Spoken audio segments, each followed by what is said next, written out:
This is the milk crate challenge. The goal? To make it from one side of the pyramid to the other. Oh, this is gone. This is gone. So the problem here isn't that it's a staircase or a pyramid, but that these are essentially individual columns of crates stacked on top of each other. And they're not just any columns, they are totally unsupported columns.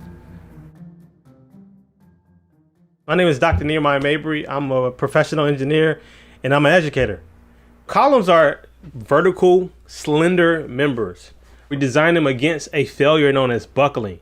And basically it's a sudden horizontal movement. You can think of maybe a soda can. If you step on a soda can, a lot of times it just kind of collapses on itself. A ruler, press on the ends of the ruler, you'll get a bend sideways. And it happens whenever the force exceeds what we call the critical load.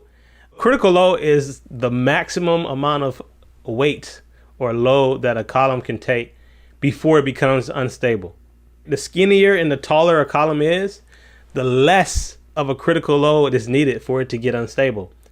As you're walking up this crate challenge, you are literally getting to a point to where what it takes for that column to fail becomes less and less. Getting over the top's easy. Going down is going to be the problem. So why is it here, at the top of the pyramid, where most people tend to fall off? Side sway. And see, there it is. When you put it down, if you imagine that this is a column, there are different ways that a column can be fixed, right? It can be embedded in the ground, which we call fixed. It can't move sideways, nor can it rotate because it's embedded in the ground.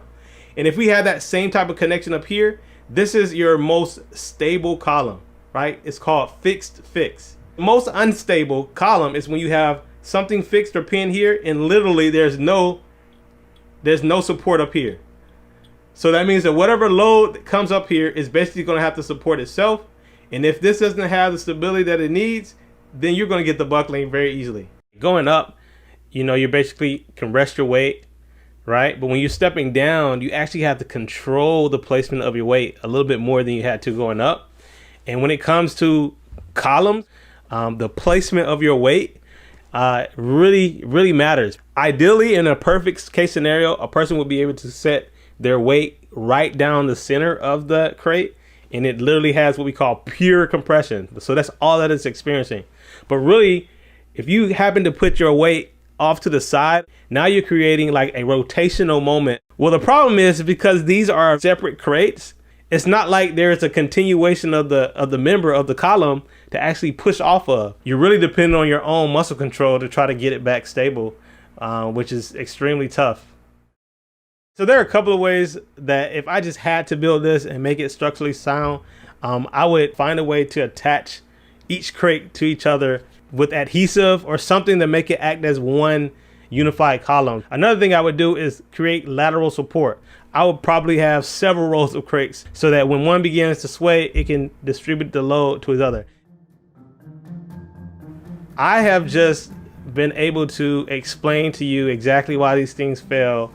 But it's a totally different thing from understanding it and actually getting out there and doing it. It doesn't always translate. So even though I can very, very clearly explain to you what's going on here, you're still not going to catch me doing this crate challenge. And that should tell you something.